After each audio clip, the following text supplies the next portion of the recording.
Muy buenos días, octavo. Espero se encuentren muy bien en sus casitas. Esta clase, la clase 9, vamos a comenzar con la unidad número 2, ya que lleva por nombre La vida en su mínima expresión. Esta clase vamos a ver la célula, ya. Por lo tanto, el propósito es reconocer los tipos de células, ¿cierto? Y relacionar sus estructuras con las funciones que cumplen. Tenemos que recordar, ¿cierto? Nosotros hemos hablado de la célula años anteriores, en séptimo también vimos algo de la célula cuando vimos el microorganismo.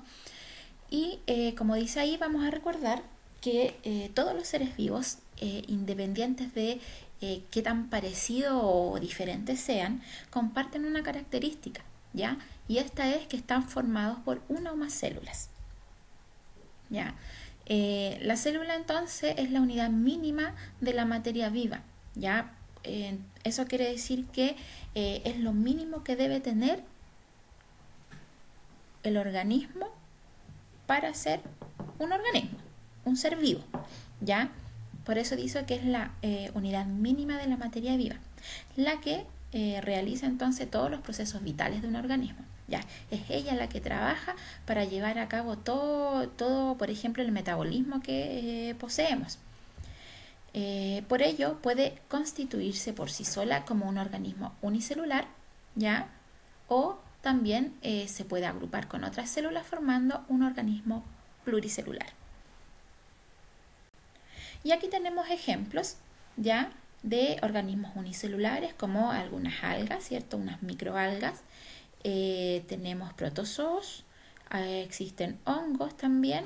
Hongos, estamos hablando de los hongos microscópicos porque también existen hongos que son macroscópicos que están compuestos por más células en este caso, ya, pero en el caso de esa imagen son hongos microorganismos, ya. Y tenemos bacterias también. Y en la otra imagen tenemos organismos que son pluricelulares, ya, como algunas algas, árboles, ¿cierto? Todo tipo de plantas, animales. Aparecen ahí unos hongos que son macros, ¿cierto? Se pueden ver a simple vista, ya. Y diferentes tipos de animales o insectos que están formados entonces por más de 2 células. Los primeros aportes que hablaron cuando se empezó a hablar de células, el primero de ellos fue Robert Hooke. Él publicó un libro, ya que se encuentra ahí en una imagen, en donde describió algunas observaciones que él hizo a través de un microscopio que él mismo fabricó. Más que un microscopio, eran una serie de lentes, ¿cierto? De vidrio, ¿cierto? Con aumento, que los fue poniendo uno sobre otro y pudo observar, ¿cierto? Unas pequeñas celdillas, ya, celdillas las cuales él les llamó cell, ya, que según su traducción se llama célula, ya. ¿Por qué le puso cell? Porque eran muy parecidas a los barrotes de las celdas, ¿ya? Y ese era lo que él veía. Por ejemplo, la imagen que está en blanco y negro es la imagen que él dibujó, ¿cierto? De lo que observaba en su microscopio, ¿ya? ¿Qué vio él? Vio o tomó una muestra de corcho. El corcho es un árbol, ¿ya? Y él sacó una muestra de ese árbol y lo observó en el microscopio, ¿ya? Y se dio cuenta entonces que estaba constituido por esas cavidades pequeñas. Si ustedes se fijan en la imagen, aparece así como con hoyitos, ¿ya? Eso es lo que él dibujó, ¿cierto? De la observación que pudo hacer. A los años después, ¿cierto? Leeuwenhoek fue el primero en describirlas tal cual son, ya, a partir del descubrimiento que tuvo Hooke. Él empezó a observar ya en un microscopio, ¿cierto? El cual obviamente lo mejoró del microscopio que hizo el otro científico, lo fue mejorando y observó muestras de agua, ya agua que estaban estancadas y además de líquido seminal, ya. Y en ellas descubrió microorganismos y espermatozoides respectivamente, ¿ya? Él les llamó animáculos. En ese tiempo les puso ese nombre, ¿ya? Porque obviamente eran seres vivos y se movían, ¿ya? Por eso les puso animáculos, porque eran como animalitos, pero muy, muy, muy pequeños que no eran posible verlos a simple vista. Estos descubrimientos y otros más, ¿cierto? De otros científicos que fueron aportando al descubrimiento de las células, lograron realizar la teoría celular. Ya. ¿Qué dice esta teoría? Posee tres postulados. El primero de ellos dice que la célula es la unidad estructural. ¿Ya? ¿Qué quiere decir esto? Que a partir, ¿cierto?, de muchas células se van formando los seres vivos, ¿ya? Por lo tanto, las células son la unidad estructural fundamental, ¿ya? El segundo postulado dice que la célula es la unidad funcional. ¿Qué quiere decir esto? ¿Ya? Que todas las funciones que realizan cada organismo en su interior, ya tiene que ver con las actividades que las células poseen, ya, o sea, las funciones que cada una de ellas cumple. Es por eso que la célula es la unidad funcional de los seres vivos. Y el tercer postulado habla de la célula como unidad de origen, ¿ya? ¿De qué se trata este postulado? Dice que las células provienen siempre de otra célula ya preexistente, ¿ya? Eso quiere decir que habla acerca de las divisiones celulares para formar organismos nuevos, ¿ya? Como por ejemplo las divisiones celulares que se producen al momento de la fecundación, ¿ya? Para que se forme el embrión. Cuando se une el ovocito con el espermatozoide, se forma el cigoto, ¿cierto? Que es una célula un poco más grande y esta después va sufriendo divisiones, varias divisiones, ¿cierto? Y después se forma un embrión, ¿ya? De eso se trata este tercer postulado, ya que siempre se va a formar una célula a partir de otra que ya existe.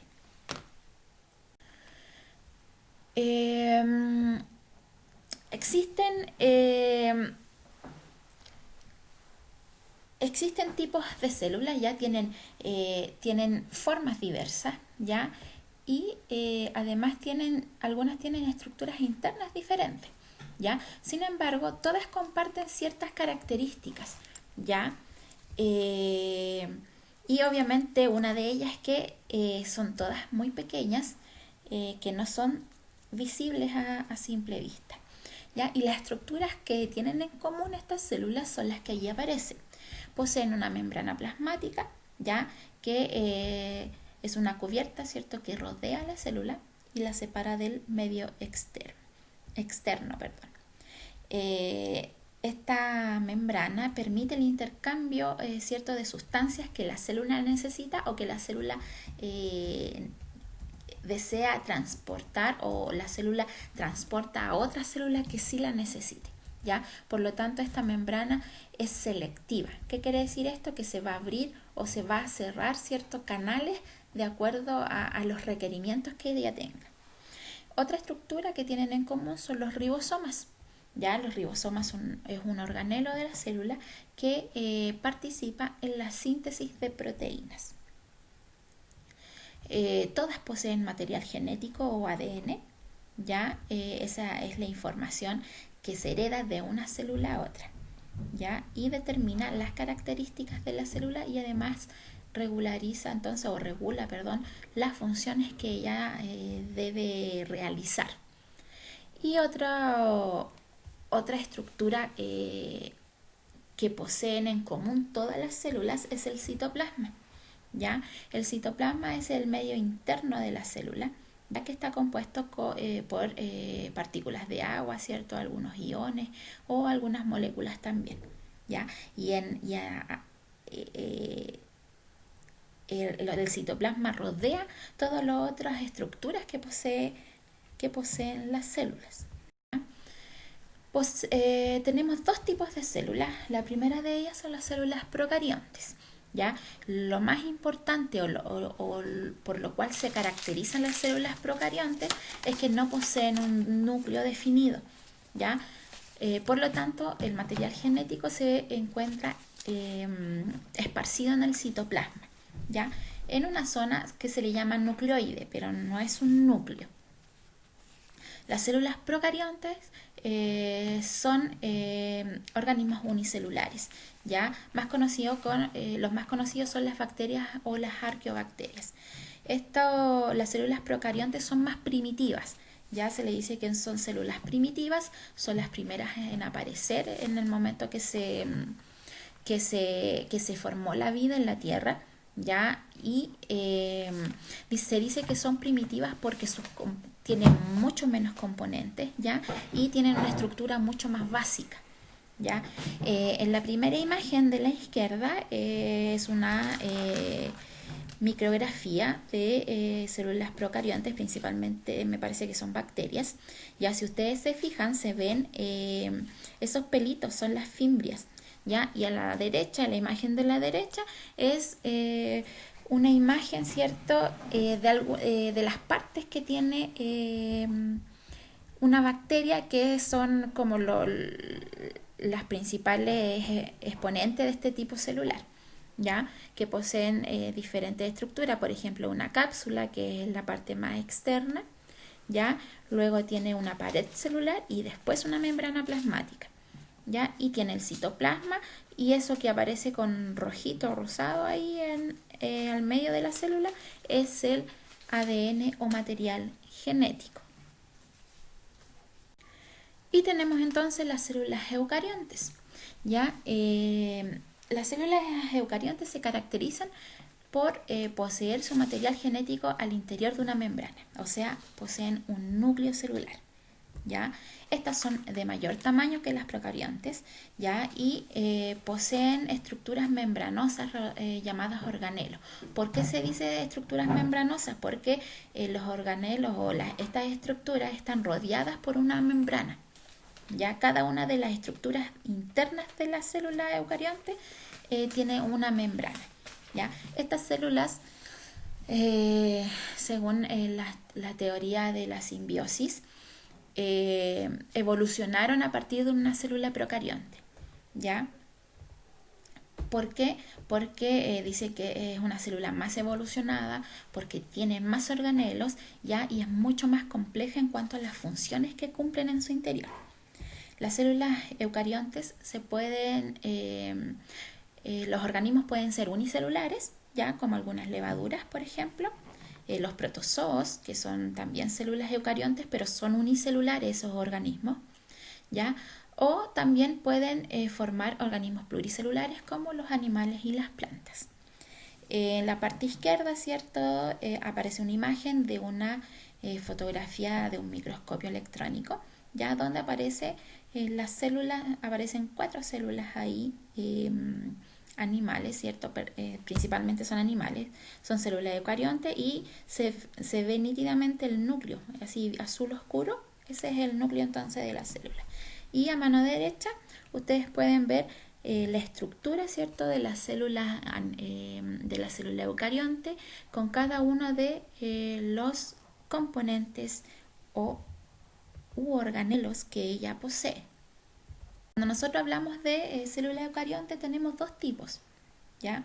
Está la célula animal y está la célula vegetal, ¿ya? La célula animal obviamente da origen a organismos animales, ¿ya? Y la célula vegetal a organismos vegetales, o sea, a todas las plantas.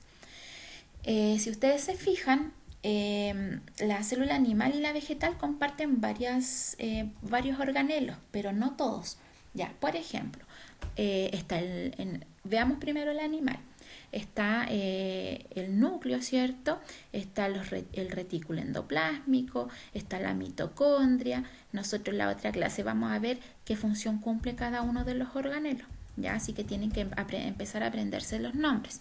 Entonces tenemos la mitocondria, tenemos el complejo o el aparato de Golgi que se les llama, hay lisosomas, se encuentra el citoplasma, ya está el citoesqueleto que le da un poco la forma y movilidad a la célula animal, y tenemos los centriolos.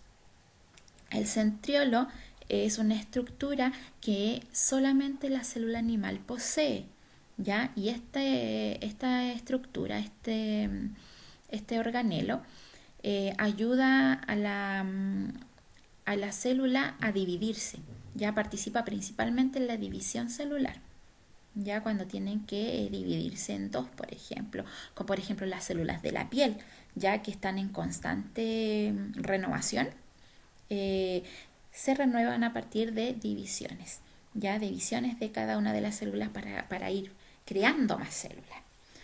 Ya el centriolo entonces solamente se encuentra en células animales. Y por otro lado, a su derecha, tenemos la célula vegetal, que también posee un núcleo, ¿cierto? Retículo endoplásmico, tenemos mitocondrias, tenemos complejo o aparato de Golgi.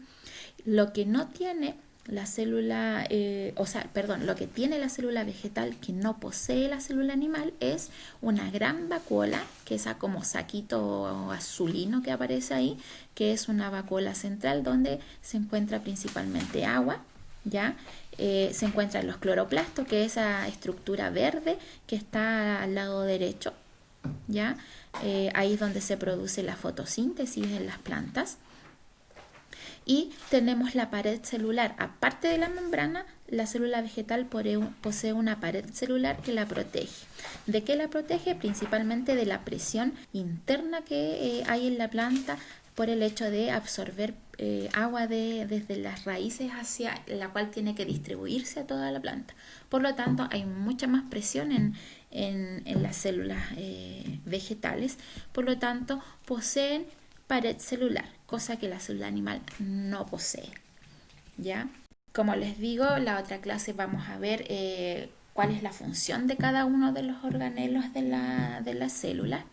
Y ahora nos vamos solamente a la actividad de esta clase, ¿ya? Donde tienen que leer esa situación que aparece ahí y contestar las preguntas que aparecen planteadas de la A la D, ¿ya? Recuerden que las preguntas tienen que ser realizadas en su cuaderno, ¿ya? Para que sea más ordenado. No se olviden de enviar sus actividades al mail que se les entregó, ¿ya? Porque yo voy anotando cada uno de sus trabajos, si es que van cumpliendo o no. Yo lo voy anotando en una lista, la cual es entregada a su profesora jefe. Y eso sería todo entonces. Nos vemos en la próxima clase. Que estén muy bien. Un besito para todos. Chao.